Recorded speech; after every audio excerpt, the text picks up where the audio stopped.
Senhoras e senhores, bem-vindos aí a mais um episódio do Venture Fellows Podcast. Hoje tem um episódio especial para você que quer contratar um líder que entrega resultado para sua startup. Esse episódio foi feito com muito carinho por mim e pela minha sócia. Olá, sejam bem-vindos. Bem-vindo, Bia. Eu sou o Milton André, você já me conhece. Hoje a gente vai falar um pouquinho o que você tem que fazer para contratar um líder que entrega resultado para sua organização, para ser aquele famoso plug and play que todo startupeiro quer, né, Bia? É aquela pessoa que vai fazer a diferença, né? A startup, depois que ela atinge um certo tamanho, ela começa a ter desafios ali de crescimento. Então, os fundadores não vão mais conseguir entrar em todas as decisões, não vão mais conseguir participar ali de algumas decisões do dia a dia. Então, é importante que você traga as pessoas certas no momento certo para te ajudar. E qual a melhor hora para trazer um líder? Essa é uma pergunta que a gente recebe muito, e o que a gente olha como melhor prática é que um líder não deveria ter muito mais do que 8 pessoas lideradas, né? Porque se tem 8 pessoas lideradas, se você tem que ter um one-on-one por semana, já foi um dia da sua semana aí só fazendo one-on-one. E pegando o gancho desse one-on-one, eu queria até fazer esse complemento com a Bia. Eu falei, Bia, como que faz um one-on-one?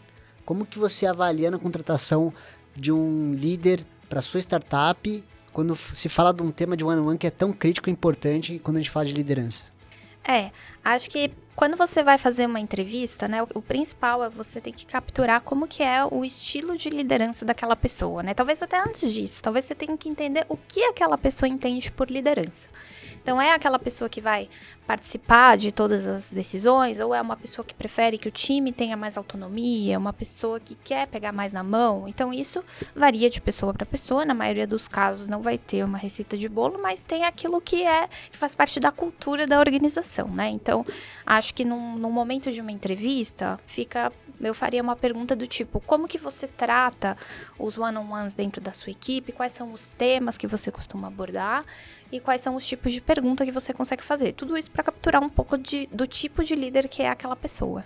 Muito na linha de identificar qual é o estilo de liderança dele, se ele tem uma rotina nesse one-on-one e se ele tem uma estrutura, né? Eu acho que quando a gente fala de liderança numa startup, é importante que ele tenha estilo de liderança, rotina e uma estrutura para ser seguida, para ter um padrão e poder fazer um bom acompanhamento com o seu liderado, né? Isso a gente vê como boas práticas em boas empresas. Inclusive, isso tinha muito lá no Gympass, onde eu tive a oportunidade de trabalhar.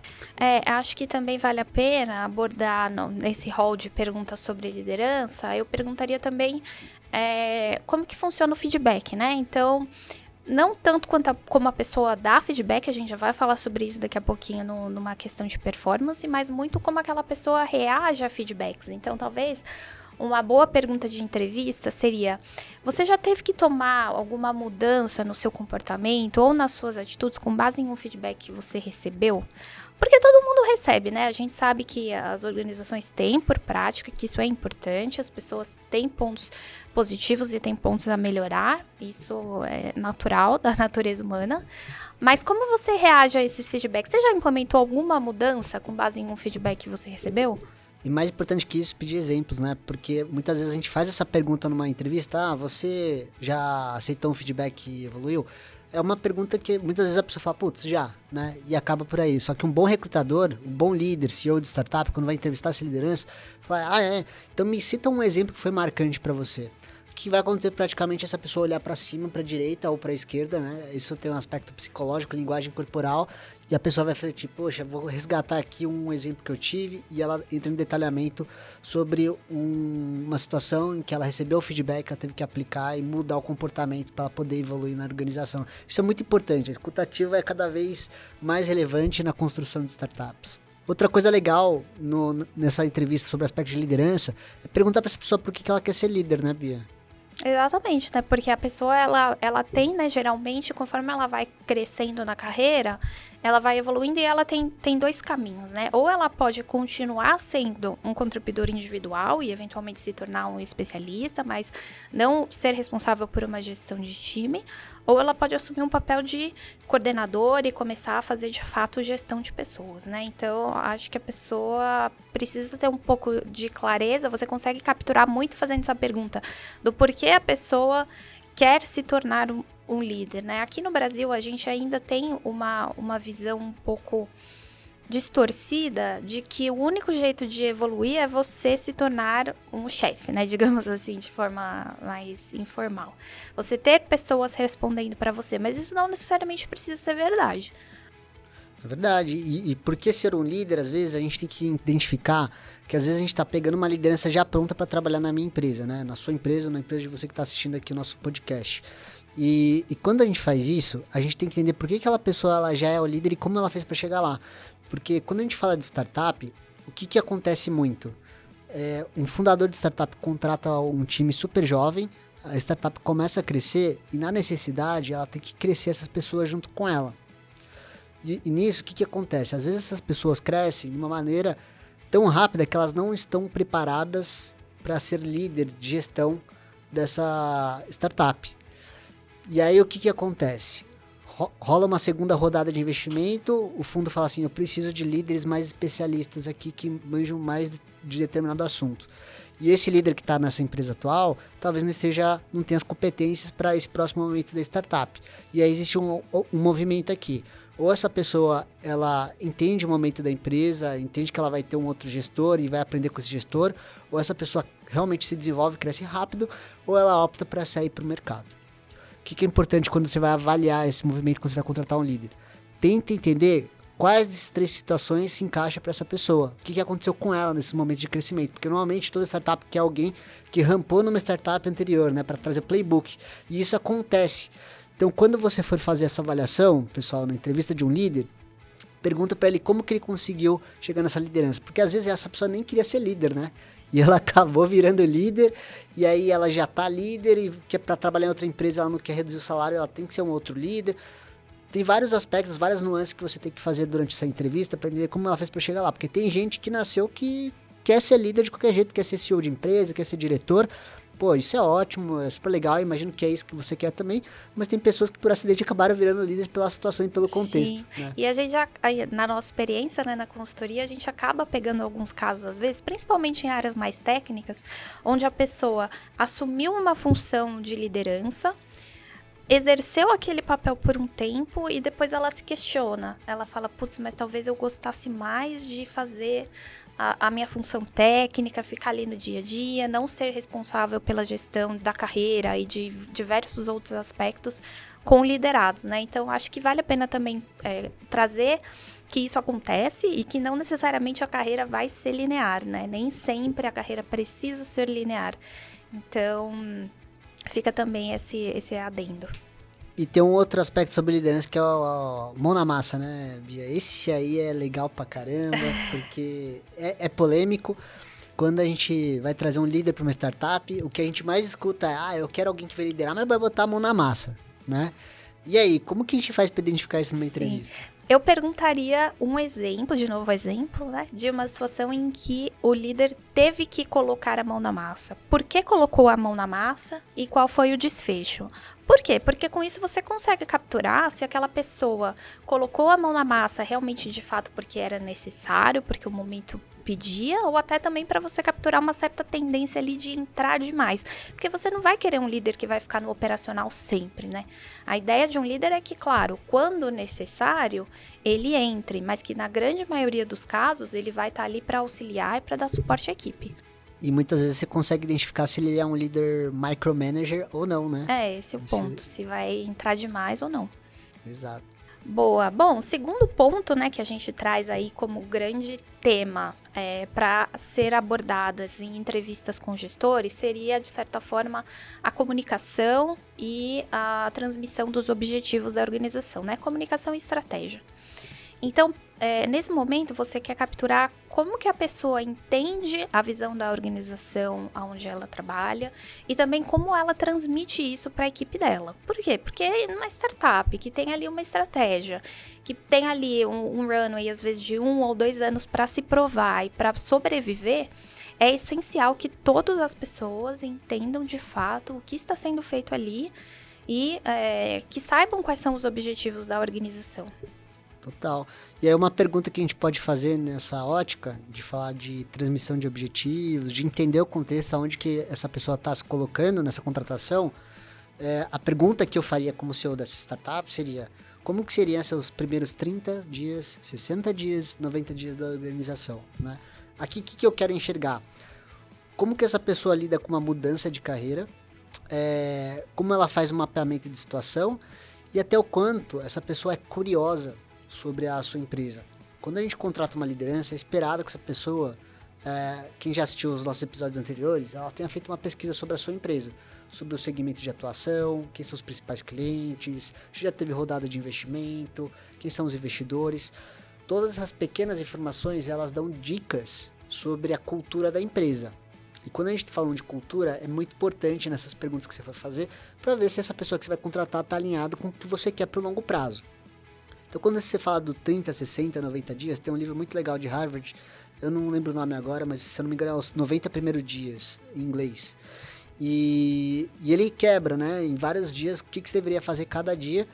E os 30 primeiros dias, normalmente, são aqueles dias que você vai fazer o deep dive, né? Então, aprofundar no caso da startup. Eu lembro muito bem quando a gente trazia pessoas mais sênior de mercado para trabalhar no Gympass, o primeiro mês dela, o que elas faziam era, elas entravam no Gympass e conversavam com todas as lideranças das diferentes áreas. Pera aí, deixa eu me situar no planeta Terra, deixa eu ver o que está acontecendo, porque também você não vai chegar numa empresa que você foi convidado para trabalhar com o pé na porta e já fazendo as mudanças. Isso é receita para dar errado. Isso aí as pessoas pecam muito. Então, no começo da sua jornada numa nova empresa, quem que é a liderança? Quem que é formador de opinião? Quem que são os principais influenciadores? Quem são os principais decisores? Né? Quem que são os stakeholders? Você tem que fazer todo esse mapeamento, porque quando você for propor uma iniciativa, você tem que saber com quem que você tem que falar antes para ganhar todo mundo, para ir naquela direção que você quer propor, que as iniciativas sejam realizadas para alcançar o objetivo da empresa. Né? E isso leva tempo. Então, os 30 primeiros dias, você vai lá, faz aquele maciamento de... Entende o contexto, né?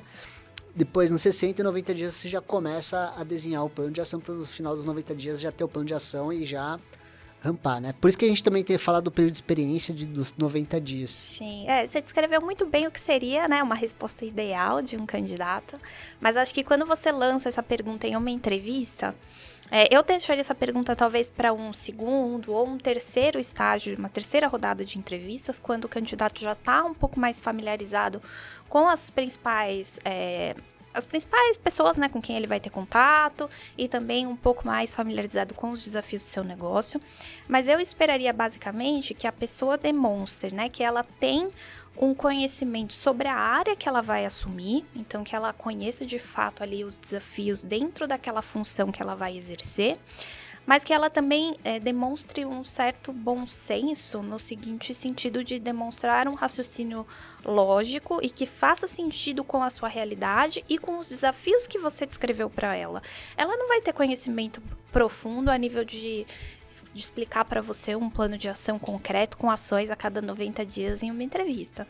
Mas ela precisa ter uma noção de como isso funciona, até para ela conseguir chegar e já tá jogando bola, para ela conseguir se adaptar facilmente dentro da sua organização e gerar valor de forma mais rápida possível. E aí cai num outro ponto que a gente traz também, que é entender a passagem passada dessa pessoa, né? Então, você está entrevistando a Bia para trabalhar na minha empresa. Chego, Bia, qual que é a sua visão da sua última passagem? O que você alcançou de resultados? E como isso segue em linha com aquilo que você quer para o seu futuro, né? Por que você trabalhou onde você trabalhou? O que você entregou? E como isso encaixa com o que você vê no longo prazo para você também vir trabalhar aqui com a gente. Sim. Fazer um resumo meio do tipo, o que você tem para nos oferecer aqui para continuar essa jornada aqui com a gente. Sim, trazer essa noção de visão, né, da empresa em passagens anteriores é importante. E aí também eu daria uma dica assim para uma dica que na verdade depende, né, de onde que esse profissional vai se encaixar. Se talvez numa função um pouco mais técnica, eu perguntaria como que ele monitora o dia a dia, como que ele acompanha as atividades que o time dele está fazendo, se usa algum tipo de dashboard, enfim, como que é feito esse controle realmente no dia a dia. Se for uma função comercial, eu já perguntaria algo na linha de metas, né? Então, alguma vez o seu time não bateu uma meta? O que aconteceu? Como que você tratou isso? Então, essas duas perguntas, elas mostram, né, como que a pessoa vai fazer a gestão do dia a dia dela, tendo em vista um objetivo maior e contextualizado a atividade que ela vai desempenhar.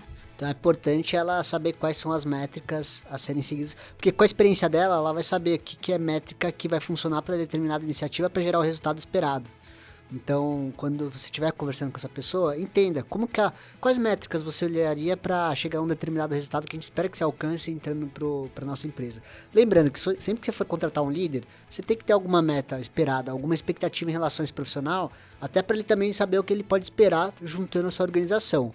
Então, você, gestor de startup, pensa, no próximo ano, o que eu imagino no próximo ano para esse profissional?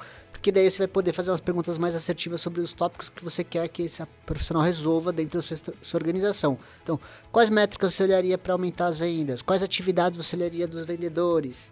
O que mais que a gente pode colocar? Quais ferramentas você utilizaria para fazer esse acompanhamento?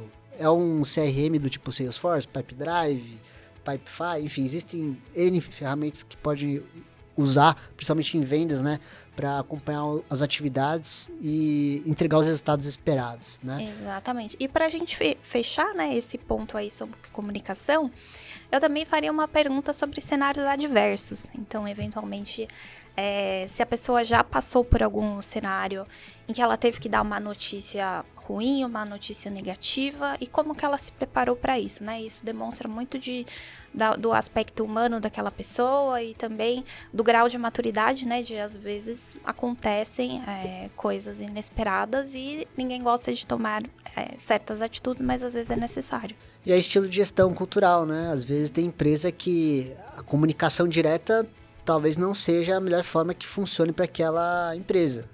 Tem que ter alguma outra forma de comunicar quando os resultados não estão sendo atingidos como esperado, né? E há organizações que é assim, poxa, a gente tem uma meta, vamos falar sobre a meta, não bateu, e sabe que se você não bater a meta nos próximos 2 meses, você não vai ter o prosseguimento, não vai renovar seu contrato junto à empresa, né? Depende muito de empresa para empresa. Mas esse ponto de como que você lida ao não bater meta é muito importante para você entender qual o aspecto do profissional, entender o quanto que ele reflete sobre o desempenho dele e o que ele faz quando ele não bate a meta. Você não bateu a meta, mas qual é o plano de ação? E entender como foi que ele pensou nesse plano de ação para ele poder reverter a situação. Isso diz muito sobre a proatividade, o quão essa pessoa é responsável pelas metas. Tem aquilo que a gente chama de accountability, né?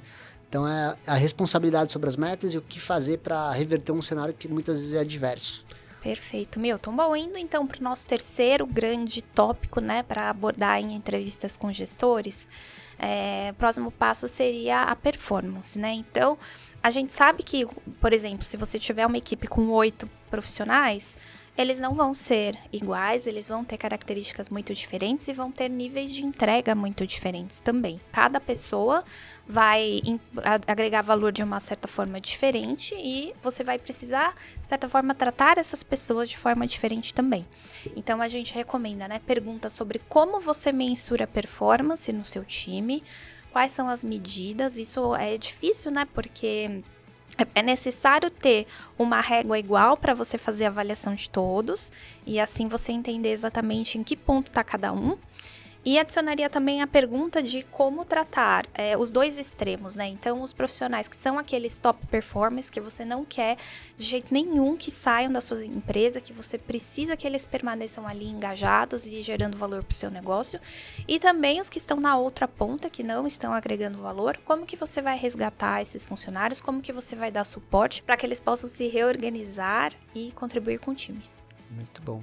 Sobre como mensurar a performance, ele é fundamental também que ele estabeleça a rotina, né? A estrutura. Aqui a gente fala um pouquinho do one-on-one, elas conversam muito, né? A questão da liderança, o one-on-one e como mensura a performance. Porque no mundo ideal, esse líder, ele deve estabelecer uma governança de pelo menos mensal, de ter um one-on-one com o seu liderado, com prazos, entregas e resultados. Quanto mais objetivo, melhor. O que é subjetivo é o que tira a qualidade de vida de qualquer líder e que deixa qualquer líder de cabelo em pé. Porque fala, poxa, eu não sei o que esperar, aonde que eu vou chegar. Se você não sabe, fica até difícil de você fazer gestão, dar um feedback para que esse seu liderado consiga melhorar a performance.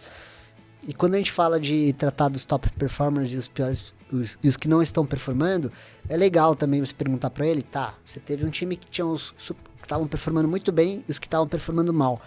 como que você liderava todos eles e o que você fazia para manter os top performers sempre entregando mais e aqueles que não estavam entregando para reverter o cenário. E aí, aquela perguntinha mágica, me dê exemplos, né? Não adianta falar assim, não, ajudei, o pior melhorou. Tá, mas como? Qual o resultado? Em quanto tempo? Né? É sempre bom você estar com essas respostas na ponta da língua para dar uma resposta que faça sentido e convença aí o CEO da startup a te contratar nesse caso, né? Sim. No final, Milton, quando uma pessoa se torna um gestor, o resultado dela passa a ser mensurado através das entregas do time, né? Então, a pessoa, ela não vai mais ser mensurada por aquilo que ela faz como um contribuidor individual, mas sim como ela conseguiu mobilizar todo aquele time para alcançar os objetivos estratégicos da empresa. Então, uma pergunta que eu gosto muito é: qual a entrega do seu time que mais te orgulha? E aí também ela vai, claro, na linha de um exemplo, mas ela também traz do quanto que aquele líder conseguiu, né, inspirar, mobilizar, e quanto que já caiu essa ficha para ele, né, de que ele é o responsável pelo sucesso de todos os outros. E aí, passando pro quarto grande tópico, a gente fala de contratações, né?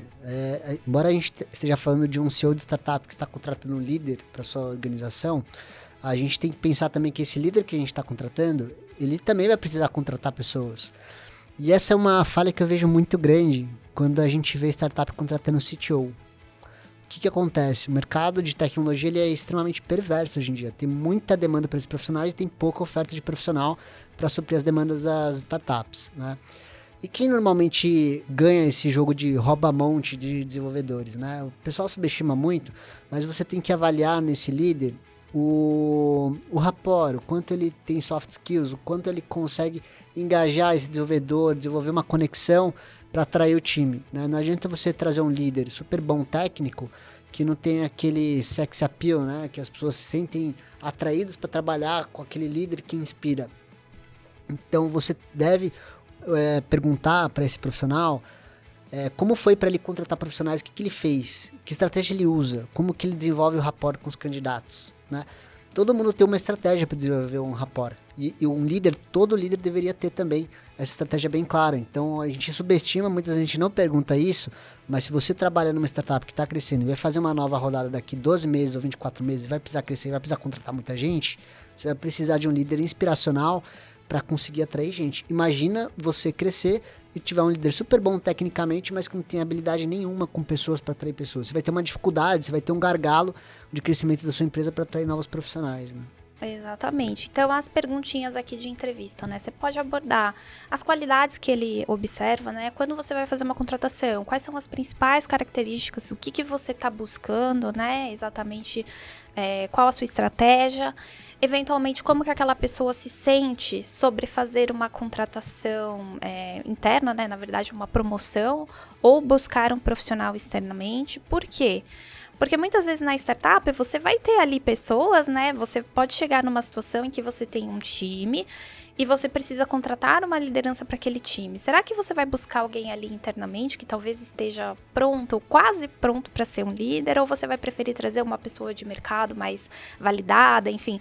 E isso também é muito alinhado com a cultura da startup, né? Qual é a cultura ali dentro? A gente às vezes promove pessoas que talvez não estejam 100% prontas, mas dá uma chance delas darem essa rampada e assumirem uma posição, ou a gente prefere ser mais conservador, trazer uma pessoa de fora e esperar que ela se adapte. Enfim, uma contratação sempre envolve um certo nível de risco. Então, precisa haver um certo alinhamento, ou pelo menos ser combinado antes, né?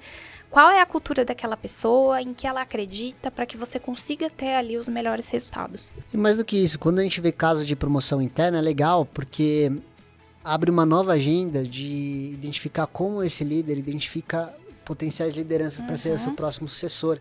E se essa pessoa ajudou a formar essa pessoa. Porque se ela ajudou a formar essa pessoa, ela está preparada e ela é promovida, promoção interna, é um indício maravilhoso. Eu queria ter esse cara para trabalhar comigo, porque ele vai ter toda a autonomia e as competências para formar novas lideranças e escalar a empresa a um custo que muitas vezes é menor do que se eu tivesse que contratar pessoas de fora. Né? Com certeza. E já pensando em contratações, né, eu pediria para o profissional descrever um processo end-to-end que ele tenha tocado ali na empresa dele. Então, de ponta a ponta, como que você avalia, quais são as etapas que você segue. Isso é importante pensando, principalmente no contexto de Isso é importante pensando principalmente num contexto mais técnico, vagas de desenvolvedor, por exemplo. A gente muitas vezes não recomenda, né, a realização de testes muito longos, ou às vezes indica, né, que os nossos clientes adotem um whiteboard, alguma coisa um pouco mais rápida para avaliação dos desenvolvedores, mas, de novo, a preferência pessoal daquele líder tem que estar alinhada ao que a sua organização acredita, ao que você acredita e para onde vocês querem ir. Então, essa pergunta é importante por isso. E também como tratar as novas pessoas que chegam, né? De novo, a gente traz aquela questão de que as pessoas que chegam em uma empresa, em uma startup, precisa que elas rampem de forma bem rápida. Então, você tem que ter desenhado o onboard, né? Então, exato. Você vai contratar um líder, desenha um onboard com ele. O que eu espero esses 90 primeiros dias? O que a gente pode fazer em conjunto? Setar essas expectativas ajuda muito a você avaliar se você fez uma contratação acertada ou não, e num curto espaço de tempo, né? Que startup, você não pode se dar o luxo de contratar errado. Se você contrata errado, você demite rápido, né? Essa é uma máxima que a gente vê muito no nosso ecossistema. Perfeito. E para fechar, né, Milton, o último tópico aí de grande tópico a ser abordado numa entrevista com o gestor seria o seu relacionamento com outros times, né? Por quê? Porque dentro de uma startup, todos os times precisam trabalhar de forma integrada e coletiva para o sucesso do negócio, né? Não vai ter sucesso de uma posição, seja ela operacional, seja ela venda, seja ela técnica, enfim. Ninguém vai obter sucesso sozinho. Então, é importante que essa pessoa saiba reconhecer, né? Saiba desenvolver bons relacionamentos com aqueles que vão ser os seus pares, com aqueles que ela vai ter relacionamento dentro da sua empresa, pensando sempre no atingimento dos objetivos gerais. Uma pergunta que eu gosto muito é se existe algum processo, né, que envolva diferentes áreas da sua empresa que não funciona. E o que você fez para tentar melhorar isso? Então, acho que isso mostra ali a preocupação da pessoa com a visão de longo prazo do negócio. Essa aí é a famosa pergunta pegadinha. É pegadinha porque você pergunta para a pessoa, o que tá errado na sua empresa? A pessoa vai falar, putz, tá errado isso. Ah, legal que tá errado. E o que você fez para melhorar? Quando você faz essa pegadinha, o que você está identificando? Se essa pessoa ela tem uma pegada empreendedora de dono, ela pode até não ter feito alguma coisa na prática, mas ela deve ter se enfiado lá e falar, ô Joaquim, isso aqui não tá legal, como que eu posso ajudar? Porque isso aqui tá me afetando e eu quero colaborar com você para que a gente possa atingir a nossa meta. Essa agenda propositiva, eu esperaria esse profissional trazer essa agenda propositiva, de tipo, me movimentei, eu agendei uma reunião com outro líder pra gente dialogar, porque isso afeta não só a mim, mas a toda a empresa, né? Isso a gente fala do famoso senso de dono que todo mundo quer, né? Toda startup fala, eu quero alguém com cabeça de dono. Se quer alguém com cabeça de dono, então pergunta, existe algum problema? O que você fez para resolver esse problema? Às vezes dá uma tela azul, a pessoa olha para cima, reflete, se ela demora muito, fala, ela pode até falar uma coisa, e aí vai uma dica de ouro, que boa parte das empresas não faz, e é onde que a gente consegue dar o pulo do gato, que é o que a gente chama de reference check, que é basicamente a gente validar todas as informações que você capturou, falar com o ex-gestor, um par, alguém que já trabalhou com esse profissional, falou, ô João, vamos falar um pouquinho aqui, eu queria pegar referência sua sobre o Joaquim, ele me disse, né, que teve até uma situação que a empresa estava passando por um desafio que nem era da área dele, e ele conseguiu, né, levar essa agenda junto para resolver esse problema. E nessa daí, de repente, você pode até identificar se essa informação é válida ou não, né? Infelizmente, tem bastante gente que mente, tem esses aspectos, mas assim, o que a gente mais pega de mentira é candidato que fala inglês, e a gente fala, ok, let's speak in English, e aí na hora fala, podemos marcar um outro papo que eu não tô preparado? E aí você já meio que saca que realmente aquela pessoa não fala inglês de fato. Isso acontece demais, mas da mesma forma que a gente fala dos hard skills do inglês, a gente tem que avaliar as situações, a gente tem que avaliar as entregas, os resultados, né? Você pode sempre usar exemplos, né? Então, no caso, uma situação de falta de alinhamento, onde a pessoa tenha atuado, é um exemplo. Você pode começar a perguntar para ela vários porquês, até você chegar no âmago da questão, né? Para você, de fato, ver ali se ela cai em contradição em algum momento. Mas o reference check realmente é uma ferramenta poderosa, né, para você entender de fato como aquela pessoa se insere na organização. E aos candidatos, né, não deveria ser problema, não tenham medo do reference check, isso só tem a colaborar e a contribuir para o seu desenvolvimento, né? A gente muitas vezes pega reference checks, tem aspectos às vezes, de comportamento, as pessoas geralmente são muito sinceras, né, nesses bate-papos e as empresas têm ciência de que todo mundo tem pontos a melhorar, né? Então isso faz parte. Então não fiquem tensos aí se eventualmente se depararem com um pedido desses durante um processo seletivo. Total. E se você está contratando alguém para sua startup, está com dúvida quais perguntas fazer, pegar benchmark, ou precisar de uma orientação mesmo, a nossa agenda está sempre aberta, a minha e da Bia. A gente ajuda diversas startups, já ajudamos unicórnios também a contratar. Vai ser o maior prazer contribuir com você. E ainda mais se você der uma curtida aqui no nosso link do YouTube, no Spotify, avalie a gente com as 5 estrelinhas, compartilha com seus amigos. E você que também está assistindo aqui a gente, que quer trabalhar numa startup, dá uma olhada no nosso site, sempre tem vaga aberta para liderança, áreas de tecnologia, áreas de vendas. Isso aqui é uma grande paixão nossa, eu e a Bia estamos super engajados e animados, porque 2024 vem com tudo, né, Bia? É isso aí. Deixem aí nos comentários se vocês gostaram, se vocês já se depararam com algumas dessas perguntas e também tópicos aí que vocês gostariam que a gente abordasse aqui no podcast. Valeu, pessoal. Um abraço. Tchau, tchau. Até a próxima.